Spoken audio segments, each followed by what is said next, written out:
당신의 하나님, 나의 하나님. 의미 있는 제목이죠. 서론에 잠시 보시면 이 표현을 이해하시죠? 여러분과 하나님과의 거리가 어떻습니까? 거리. 당연히 거리가 없어야 되죠. 하나님 우리 함께 우리 속에 계시기 때문에 거리가 없어야 되는데, 텀이 없어야 되는데, 그런 말이 아니라 여러분 마음의 거리를 말하는 것입니다. 여러분 정말 하나님과의 거리가 어느 정도 되십니까? 아주 멀리 있는 것 같은 분도 계시고 정말 내 옆에 항상 계신 것 같기도 하고, 내 옆이라는 건 내 안에 같은 의미겠죠. 그 거리는 또 왔다 갔다 할 겁니다. 언젠가는 멀리 계신 것 같고 언젠가 또 가까이 계신 것 같다고, 막 거리가 막 고무줄처럼 당겨졌다 늘어졌다. 여러분 그런 신앙생활의 경험들은 다 하고 계시죠. 그래서 우리가 어떻든지 간에 그 꼬리를 좁히려고 발버둥 치는데 오늘도 그 시간인 줄 믿습니다. 그래서 이게 참 중요한 이야기죠. 그럼 이 거리를 무슨 뭐 자가 있는 것도 아니고 무슨 측정기가 있는 것도 아니고 어떻게 잴 수 있습니까? 여러분 잴 수 있는 그 지표 뭐라 합니까? 측정기를 제가 하나 드릴게요. 여러분이 어떻게 측정하냐면 이렇게 측정해 보십시오. 자, 이번 주 주제의 말씀이죠.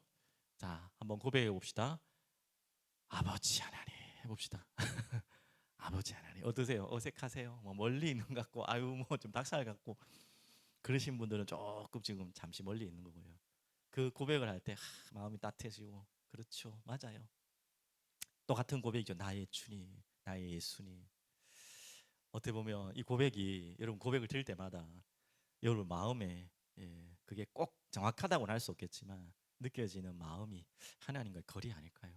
아니야, 거리가 멀어지면 이 고백이 안 돼요. 처음부터 나의 하나님, 나의 아버지 이런 고백이 안 돼요. 맞죠? 이 고백이 되어줄 수 있는 것만 해도 굉장히 가까운 분들이 할 수 있는 거예요.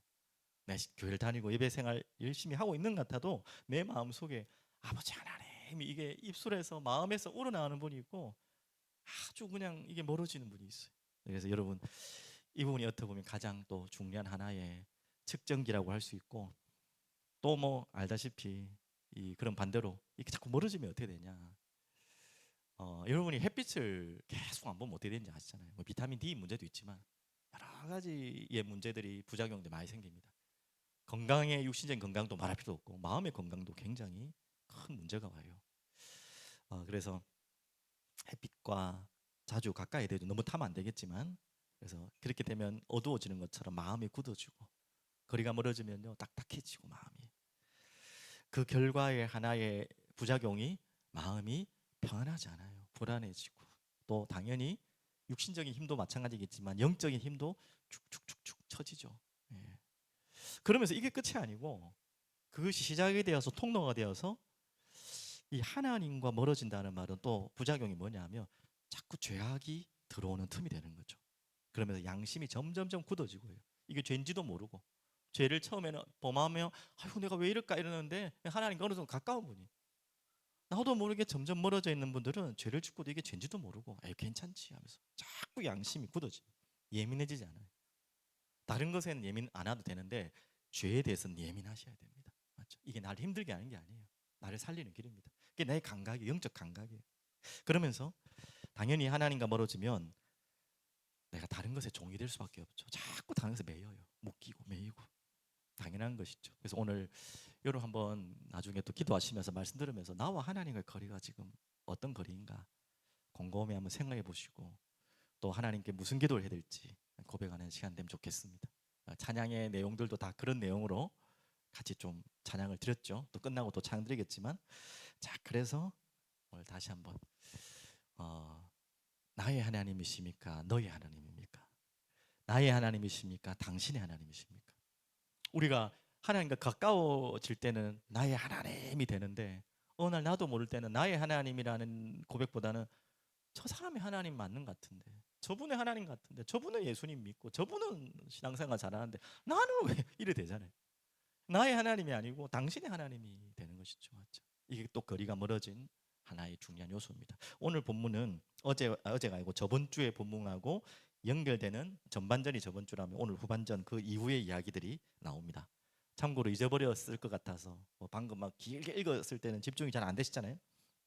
한마디로 가나안을 이제 완전히 진멸하고 그 민족들을 다 정벌해야 되는데 속였어요. 어떤 민족인 줄 알아요? 우리 아이들 혹시 어떤 민족? 어떤 민족이 거짓말을 하고 여호수아와 이스라엘 백성들에게 접근했습니다. 어느 민족이죠? 기로 시작합니다. 기, 비읍, 이응. 뭐? 기분? 기부원? 기두원? 기부원? 뭐 댓글에 제가 안 돼. 기부원 맞아.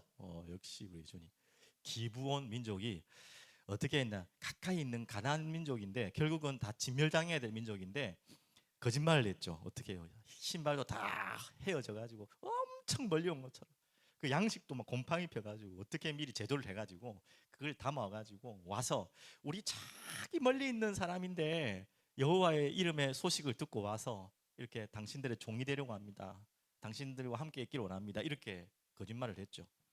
오늘 들통나는 장면입니다. 당연한 거 아닙니까? 그 이야기입니다.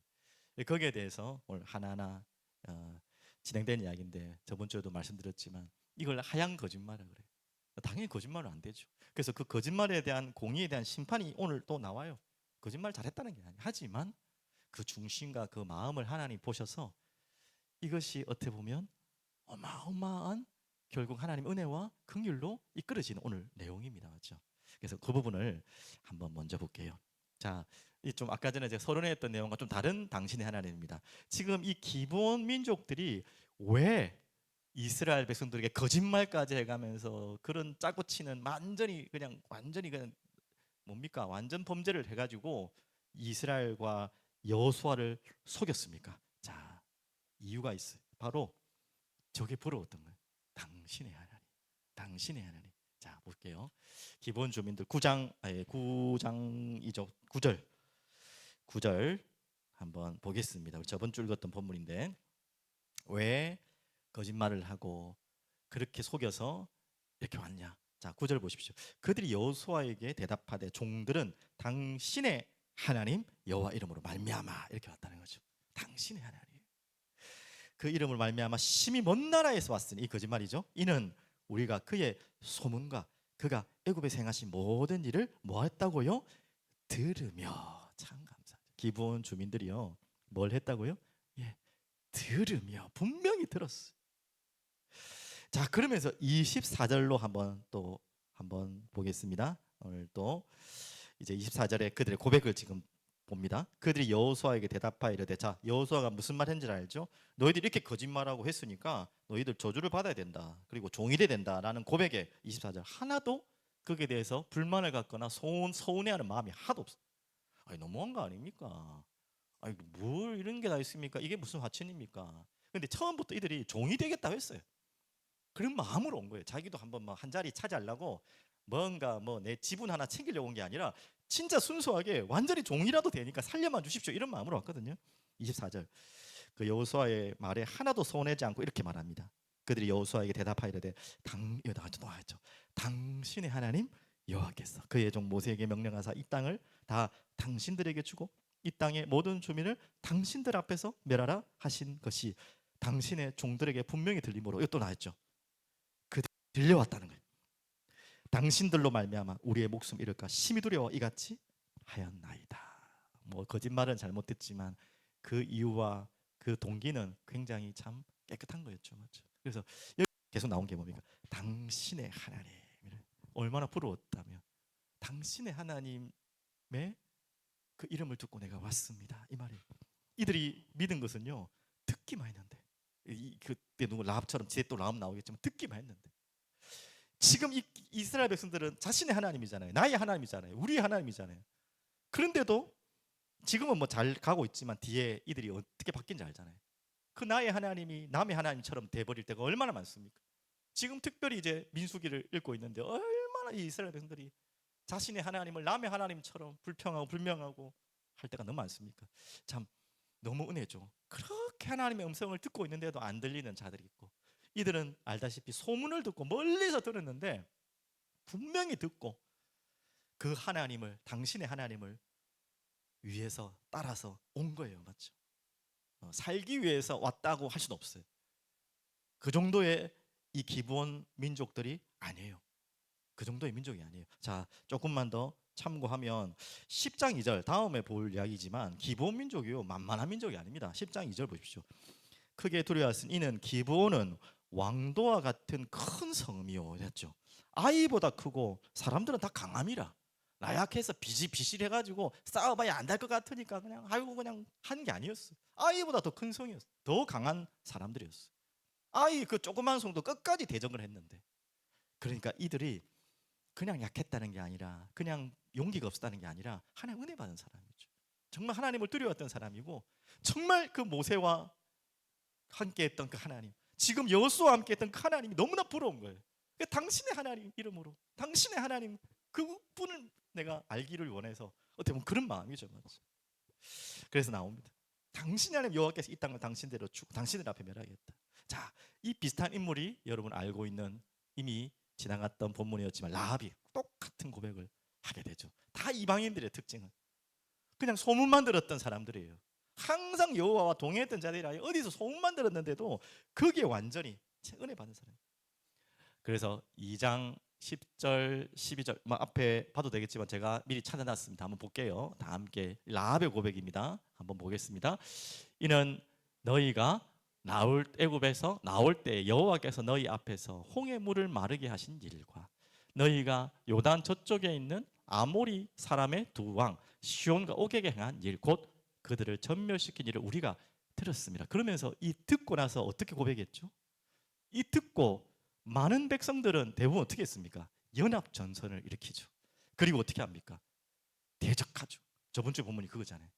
다 들었다고 지금 들은 것이 라합 혼자 들은 게 아니에요. 많은 백성들이 들었어요. 하지만 대부분의 사람들은 연합해서 힘을 모아서 무찌르려 하고 대적하려고 해요. 바벨탑을 쌓죠. 그게 은혜 받지 않는 자들의 특징입니다. 대적하고 공격해 하나님을. 그런데 그 중에 극소수지만 기브온 민족처럼 또 라합처럼은 이 말을 듣고 어떻게 고백한다고? 이렇게 고백하는 거예요. 우리가 듣자 그 마음이 녹았고 너희로 말미암아 사람이 정신이 일어나니. 자, 이제 당신의 하나님이 아니라 이번에 또 무슨 하나님이죠? 너희의 하나님 여호와는 위로는 하늘에서도 아래로는 땅에서도 하나님이시니라. 이렇게 고백하는 사람이 있는 거예요. 참 다르죠, 맞죠? 우리가 대적해서 저들을 더 힘을 내야겠다. 와, 대단한 민족이다. 우리가 더 뭉치자. 그게 세상의 논리예요. 하지만 그 가운데 은혜 받은 자는 아니다. 우리가 무릎 꿇자. 비굴한 게 아니에요. 그분이 하나님이시다라고 고백한 은혜가 오늘 기브온 민족 라합에게 왔던 것입니다. 자, 그래서 이제 중요하죠. 당신의 하나님, 너의 하나님이 기브온 라합의 고백이었다면 이제는 다른 고백이 됩니다. 어떤 고백이 되죠? 나의 하나님이 되는 거예요. 이 은혜에 오늘 이 엄청난 일들 하나님이 허락하신 일입니다. 둘 다 공통적인 특징이 거짓말을 했다는 거. 라합도 거짓말해가지고 어떻게 보면 이방인이고 완전히 진멸당해야 될 사람인데 하나님의 은혜의 민족으로 들어왔고요. 그래서 하나님은 자꾸 오해하지 마십시오. 이스라엘 민족만 챙긴다 그 아닙니다. 분명히 성경에는요 이스라엘 민족을 제사장 나라로 삼으셔서 열방과 이방에게 증가하기 위해서 잠시 모델로 세운 것이지 이스라엘만 하나님 백성으로 삼으시는 게 아니에요. 이렇게 하나님은 전혀 얼토당토하는 이방인을 들어오게 하신다니까요. 하물며 거짓말하고 속이는데도 하나님이 포용하시고 들어오게 하신다니까요. 나의 하나님으로. 그래서 어떻게? 자, 먼저 기브온 민족들입니다. 자, 여기에 대해서 거짓말했기 때문에 그 거짓말에 대한 뭐라 해야 되나요? 공의의 심판을 받게 되죠. 그래서 23절 한번 보십시오. 여호수아가 그 거짓말한 것에 대한 그 벌을 주죠. 왜? 지금 그 자기도 속았고 또 백성들이 얼마나 지금 요동합니까? 맞죠? 그리고 원망도 하죠. 지도자에게. 왜 속았냐? 자, 이런 원망은 좋은 원망입니다. 지금 민수기에서 일어나고 있는 모세와 아론을 향한 원망은 얼토당토하는 하나님을 대적하는 원망이고요. 지금 원망은 올바른 원망이에요. 왜? 하나님께 왜 묻지 않았냐 이거예요. 왜 하나님에 묻지 않고 신중하지 않게 그걸 받아들였냐 말이에요. 그 순간은 맞는 거죠. 그래서 우리가 무조건 원망하고 불평하는 것을 틀었다는 게 아니에요. 올바른 지적과 올바른 잘못은요 말을 해야 되는 거예요. 그 원망은 좋은 원망. 하여튼 그렇게 해서 거기에 대한 책임이 있기 때문에 여호수아도 자 거기에 대한 정확한 거짓말을 한 자에게 하는 형벌이라 해야 되나요? 그 심판이죠. 23절.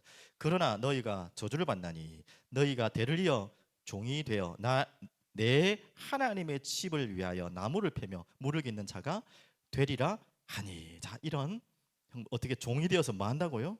하나님의 집에서 나무를 패며 물을 깃는 자가 되리라.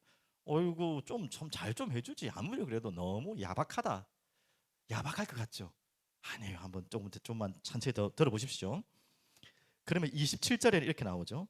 그날에 여호수아가 그들을 여호와께서 택하신 곳에서 회중을 위하여 여호와의 제단을 위하여 나무를 패며 물을 깃는 자들로 삼았더니 오늘까지 이르느니라. 그래서 계속 이들이 이제는 뭐 거짓말했지만 그래서 언약을 맺었기 때문에 쫓아내거나 죽일 수 없고 이제는 같이 한 민족으로 들어온 거예요. 그러면서 무슨 일을 맡았다고요? 종의 역할인데 아까는 뭐라고 했습니까? 하나님의 집을 위하여.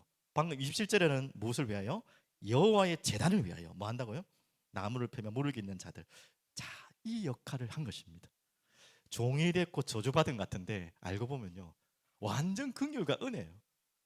이 이해되십니까? 종이 되고 완전히 저주받은 것처럼 말은 했지만 어마어마한 축복을 받은 것입니다. 무엇을 위해서 종이 됐죠? 하나님의 집을 위하여, 여호와의 제단을 위하여. 한마디로 종은 종인데 하나님의 종이 돼버린 거예요. 그렇게까지 하나님은 받아들이신 것입니다. 은혜와 긍휼의 하나님. 자, 이게 저 혼자 생각이 아니고 결과를 이야기해 드릴게요. 그 기본 민족이 이후에 어떻게 되느냐? 여호수아서 21장 17절 좀 나중에 나오겠죠? 레위 성읍 안으로 들어가 버리게 됩니다. 이제는 이들이 하는 일이 레위인들이 하는 일을 똑같이 하는 거예요. 자, 성막 봉사하는 것들이 다 레위인들이 하는 거 아닙니까? 그 심부름 하는 거예요. 당연히 레위인이 되지 않지만 레위인이 하는 일에 성막 봉사에 완전히 헌신하는 자가 돼요. 그리고 열왕기사 3장에는요, 이 기브온 산당 들어보셨죠? 이 기브온이에요. 기브온 산당에 뭐 했습니까? 솔로몬이 1,000번제를 드린 거예요. 왜? 그때만 해도 성전이 완성되지 않았기 때문에. 그래서 그 기브온에 하나님께 예배하는 산당까지 세워졌어요. 야, 이게 작은 일이 아니죠. 이게 다 연결되는 이야기입니다. 하물며 느헤미야서 3장 7절에는 이제 바벨론 포로로 끌려갔다가 10년 만에 돌아오잖아요. 그래서 성전을 재건하고 마지막에 성벽을 재건하죠. 그 성벽을 재건하는 사람이 누구지? 지도자가 우리 성경 퀴즈 우리 아이들. 성전을 재건하고 그 뒤에 성벽을 재건하자. 느시로 시작합니다. 느헤미야. 자, 느헤미야서 3장 7절에는요, 이 성벽 재건의 앞장선 민족이도 기브온민족. 한마디로 지금 공통적인 게 뭡니까? 철저하게 하나님의 집을 위하여, 여호와의 제단을 위하여 후대 후손까지 계속 그 바운드 아래에서 봉사를 하는 거예요. 종은 종인데 여호와의 종, 하나님의 종이 되어서 저주 같은 긍휼과 은혜 속에 완전히 들어온 거예요. 참 기가 막히죠. 하나님 그걸 허락하신 거예요. 이들의 중심을 받으시고 또 한 인물 더 봤죠. 오늘 누구죠? 네. 다시 한번 라합. 예전에 봤지만 한 번 더. 라합도 마찬가지. 이제 라합이 그 여리고 성에 정보를 주고 그다음 나중에 이제 들어왔을 때에 가족들을 살려주잖아요. 그 이스라엘 백성들이. 그때 이 라합 가족들을 어디로 가는지 알죠? 네. 진영 밖에 뒀어요. 진영 밖에는 어떤 자가 있는 겁니까? 뭐 부정한 자들이 있어요. 뭐 나병 환자라든지 또 뭐 시체를 만진 자라든지 알잖아요. 전염병 가진 자들은 진영 밖에, 그건 이스라엘 민족 중에서 밖으로 나온 것이고, 지금 라합은 왜 진영 밖에 두었습니까? 이방인이니까, 부정하니까. 그만큼 어떻게 보면요, 큰 공로를 행했지만, 여리고를 무너뜨리는데 큰 공로를 행했지만 그 신분 자체는 이방인이기 때문에, 부정하기 때문에 진영 안으로 들어올 수 없는 신세였다니까요. 근데 그게 끝이 아니잖아요. 결국 이 제의적으로 부정한 자이기 때문에 다시 정결 예식을 하고 진영 안으로 편입됐겠죠. 그러면서 그의 미래가 이렇게 됐잖아요. 알잖아요. 자, 보십시오. 이 라합 별로 한 것도 없는 것 같은데 또 이와 같이 기생 라합이 사자들을 접대하여 다른 길로 나가게 할 때의 행함으로 나왔죠. 의롭다 하심을 받은 것이 아니냐. 그 결과 어마어마합니다. 이 보통 일이 아니에요. 아시죠? 살몬은 라합에게서 보아스, 그 보아스, 룻과 보아스의 엄마가 바로 라합입니다. 그럼 또 보아스의 아들이 누굽니까? 오벳. 오벳의 아들은 이세. 이세의 아들은 알아야 되는데 우리 아이들, 이세의 아들, 왕 중의 왕, 예수 그리스도 말고 이스라엘의 왕. 그렇지. 바로 그러면 다윗의 족보를 잘 모르겠네. 어떻게 됩니까? 라합이 할머니입니까? 하여튼 증조입니까? 고조입니까? 할머니, 하여튼 할머니. 야, 어마어마하지 않아요? 이렇게까지 하나님이 방금 말했죠. 당신의 하나님, 너의 하나님으로 찾아왔던 그들이 그래서 순종하고 굴복하고 종으로라도 해달라 거짓말까지 해가면서 또 어떻게 보면 이 라합은 자기 민족을 배신한 거 아닙니까? 거짓말까지 하고 배신하고 어떻게 보면 자기 민족 무너지도록 한 사람, 객관적으로 말하면 그 역적 아닙니까? 그런데 하나님이 그런 여인을 저렇게 하나님의 믿음의 사람으로 축복으로 허락하신 거예요. 자, 오묘하죠, 맞죠? 자, 그러면 결론으로 말씀드릴게요. 결론으로 말씀드립니다. 자, 이렇게 믿음의 선택이 중요한 것이고 우리가 어떤 자리에서 무엇을 선택하는 것이 너무나 중요하다. 자, 안 읽었지만 뒤에 보면 여기 보면 두 가지로 제가 나눴어요. 히위 족속이 바로 어떤 족속이냐면 오늘 기브온 족속이 기브온이라는 그 주민들이 히위 족속이에요. 근데 이들은 히위 족속 가운데 남쪽에 있는 족속이에요. 북쪽에 또 히위 족속, 같은 족속인데 북에 있는 히위 족속이 있고 남에 있는 히위 족속이 있어요. 남에 있는 히위 족속은 오늘 다 어떻게 됐습니까? 예, 순종하고 종으로 들어왔지만 편입되게 됐어요. 이스라엘 진영 안으로 들어와 버렸어요. 근데 북의 히위 족속 끝까지 이 자기들끼리 연합해서 대적하다가 결국은 다 진멸하게 됩니다. 참 이게 참 재밌죠, 맞죠? 같은 민족인데도 어떤 선택을 하냐에 따라서. 그래서 히위 족속, 북히위 족속은 아예 이제 완전히 사라진 거고요. 남쪽 히위 족속은 아예 이제 이스라엘 민족 안에 들어가지고 평생 여호와의 집을 봉사하고 그것을 세우고 회복하는 일에 심부름하는 사람이 됐어요. 오늘 새벽에는 또 어제 지금 계속 이번 주간에 보는 그 유명한 고라당 사건 아시죠? 고라당 사건이 나와요. 자, 저것도 재밌습니다. 고라라는 그 어떻게 보면 지도자이자 아버지는요 반역을 하고 결국은 어떻게 됩니까? 예, 땅이 꺼지고 또 그 함께했던 자들은 불에 타 죽고 하는데 그 고라의 자손은요 아버지의 자리에 서지 않아요. 같은 가족인데도. 희한하죠, 맞죠? 그래서 제가 좀 자료를 좀 정리한 것을 찾아봤는데요.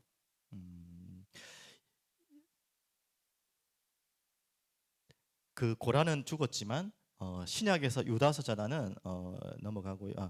그 세 아들이 있답니다. 그 세 아들은 죽지 않고 살아남아서 후대에 뭐 하냐면 고라는 그렇게 반역하고 죽었는데 성전 문지기 하고요. 찬송하는 자, 또 빵을 굽는 성전 요리사로 이게 다 역대상 역대하에 다 나와 있어요. 고라 자손들은.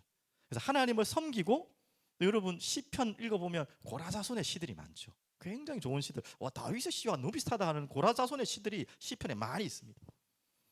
여러 개 소개됩니다. 시편 42편, 44, 49절, 84, 85, 87, 80 많아요.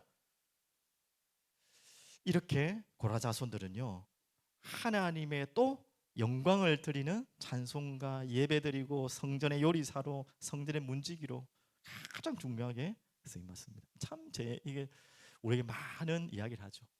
아까 서론에 다시 하나님과의 거리. 똑같은 자리에 있는 것 같은데 똑같이 신앙생활하는 것 같은데 똑같은 좀 아픈 마음이지만 가족 같은데도요 하나님과 거리가 멀리 있는 사람이 있고 가까이 있는 사람이 있어. 이 차이는 잠시의 차이는 별거 아닌 것 같죠. 근한이나 뭐 되는 거나 안 되는 거나 더 안 되는 것 같기도 한데 이 응답은 영원한 미래를 보면 이렇게 어마어마한 거리가 생기는 거예요. 오늘 여러분이 이 말씀을 통해서 다시 한번 돌아가서 서론으로 돌아가서 하나님과의 거리, 나의 하나님, 나의 아버지, 나의 주님, 우리가 이 고백하는 거, 이 믿음의 고백이 얼만큼 어마어마한 은혜인지 다시 한번 붙들고 주님 앞에 나오는 여러분 되기를 간절히 축복하며 기도합니다. 기도하겠습니다. 살아계신 주님 감사합니다. 오늘 기본 민족들의 이야기를 통해 주민들을 통해 이야기를 통해 하나님이 우리에게 허락하신 이 은혜와 경결과 어떤 믿음의 선택을 해야 되는지 알게 하심을 감사합니다. 주님 오늘 우리가 이 자리에 섰습니다. 예배당에 앉아 있는 것만 아니라 하나님과 가까이 있기를 원합니다. 더욱 가까이 가기를 원합니다. 주님 앞에 더 나아가기를 소원합니다. 그래서 엎드리기를 소원합니다. 우리의 생각과 교만을 내려놓기를 소원합니다. 겸손히 주님 앞에 나오게 하시고 주님, 나의 주님이신 것을, 아버지, 나의 하나님 아버지인 것을 또 고백하며 더 주님께 가까이 가는 은혜의 시간으로 우리를 인도하여 주시옵소서. 이후에 드릴 찬양과 기도에 주의 성령님 임재하여 주시고 역사하여 주시옵소서. 예수 그리스도 이름으로 기도합니다. 아멘.